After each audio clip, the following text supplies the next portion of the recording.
Today, we dream about launching into space to get enough room for our collective population, as we don't have fears from common illnesses, and as many of us don't have to worry about food, shelter, or water. It seems like nothing can stop us.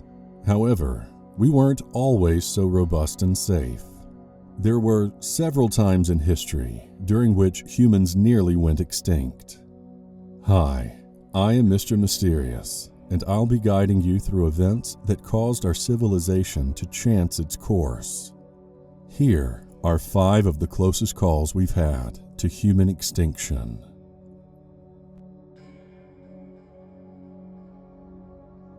The Toba Super eruption. The Toba Super eruption was a supervolcanic eruption that occurred roughly 75,000 years ago, believed to be one of the Earth's largest known eruptions. As such, this event changed the course of human history by severely reducing the human population. The Toba eruption occurred at the present location of Lake Toba in Indonesia. Today, there's a scenic landscape with a picturesque lake at its center where locals can still feel occasional slight tremors that hint at the violence simmering below. Numerous scientific theories suggest that the Toba volcanic eruption plunged the planet into a 6 to 10 year volcanic winter that endangered the world's human population, reducing it to an estimated 10,000 surviving individuals. This long winter period largely destroyed the food sources of humans and also destroyed vegetation in the tropical rainforest belt and in monsoonal regions. However, the exact geographic distribution of human populations at the time of the eruptions is not known, and surviving populations may have lived in Africa before migrating to other parts of the world. In fact, there are indications that the major migration from Africa happened close to 75,000 years ago, which is consistent with the dating of the Toba eruption, and which is why scientists believe that these events are connected. An international research team, led by Oxford University, tried to discover more about this event. The 7-year project examined the environment around the volcano where humans had lived, their stone tools, and animal bones of the time. The team suggests that a mosaic of ecological settings was present, as well as that some areas around the volcano experienced a relatively rapid recovery after the event. Still, we'll never know exactly what happened 75,000 years ago, and if our civilization was really in danger. However, this is a reminder that a worldwide environmental catastrophe could change our course in an instant.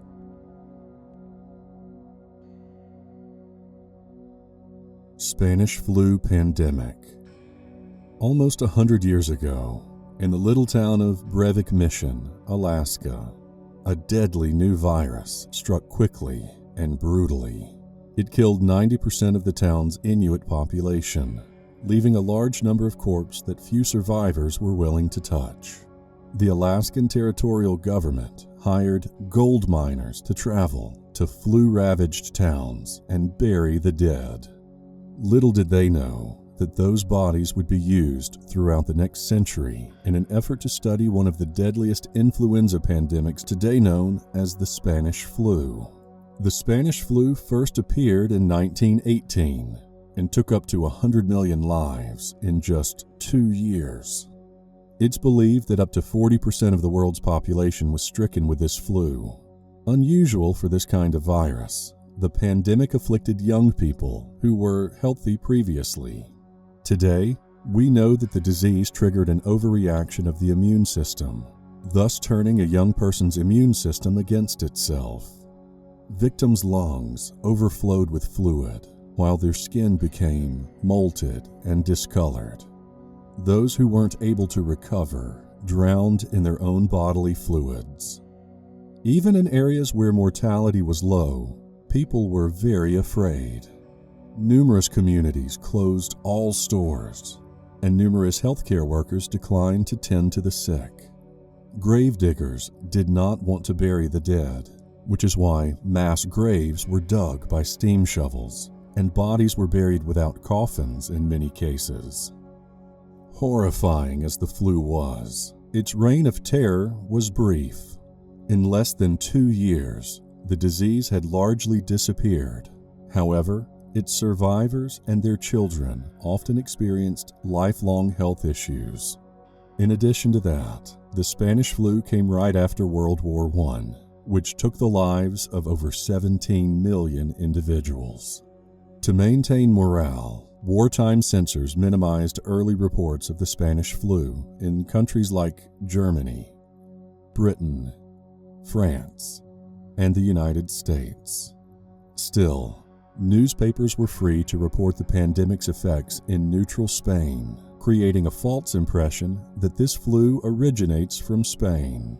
The truth is that we still don't know much about the origins of the Spanish flu, and there are many reports that mention France, Austria, and even China.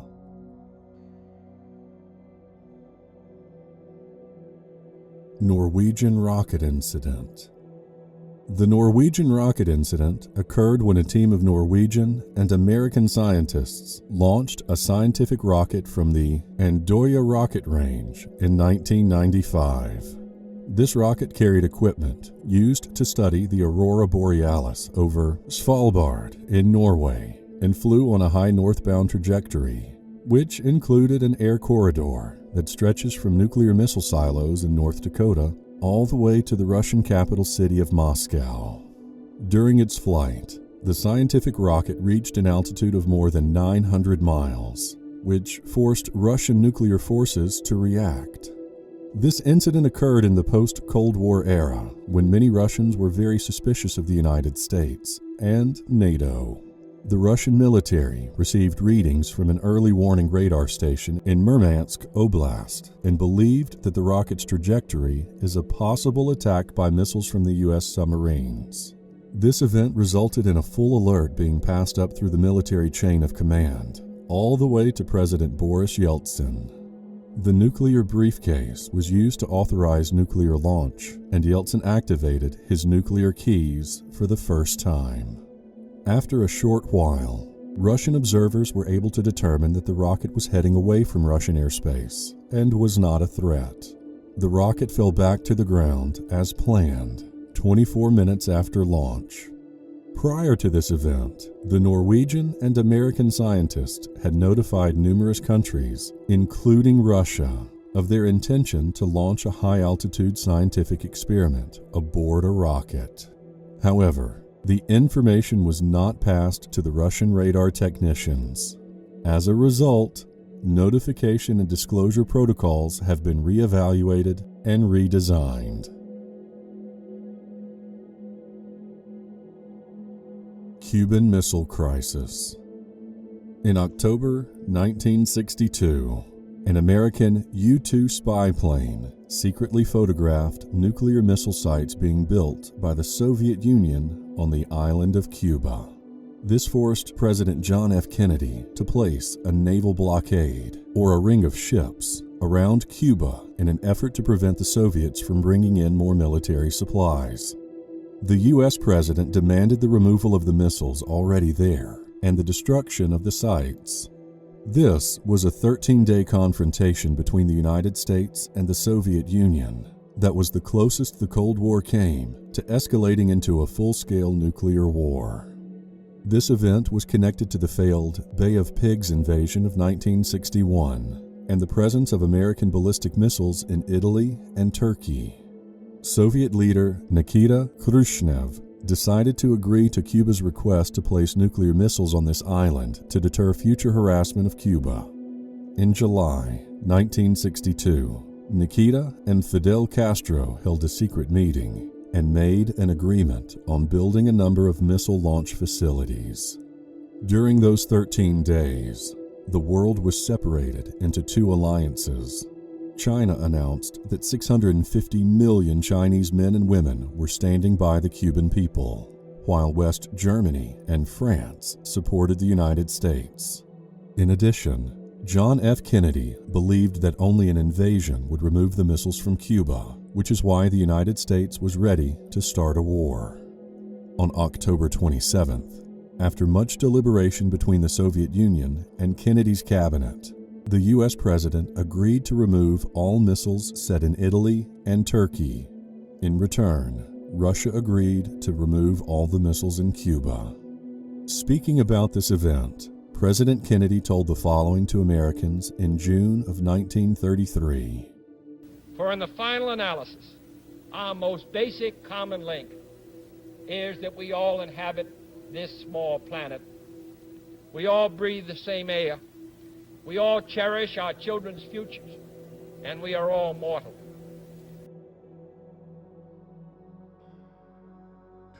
The Black Death. Coming out of the east, the Black Death reached the shores of Italy in the spring of 1348, unleashing a rampage of death across Europe, unprecedented in recorded history. By the time the epidemic played itself out 3 years later, anywhere from 30 to 60% of Europe's population had fallen victim to its pestilence. In total, the plague may have reduced the world's population from an estimated 450 million down to 350 million in the 14th century. It is believed that the Black Death came from Central Asia, as well as that it found its way to Europe through the Silk Road. Italy was the first country to face this plague, followed by France, Spain, Portugal, and England. In less than 1 year, the plague reached Germany and Scandinavia. The plague presented itself in several forms. The bubonic variant brought swellings that appeared on a victim's neck, armpits, or groin. These tumors could range in size from that of an egg to that of an apple. The manifestation of these symptoms signaled that the victim had a life expectancy of up to 1 week. The pneumonic plague attacked the respiratory system and was more virulent. Life expectancy was measured in 1 or 2 days.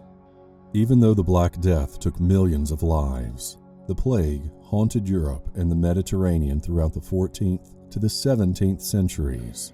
It was reported that the plague was present somewhere in Europe in every year between 1346 and 1671.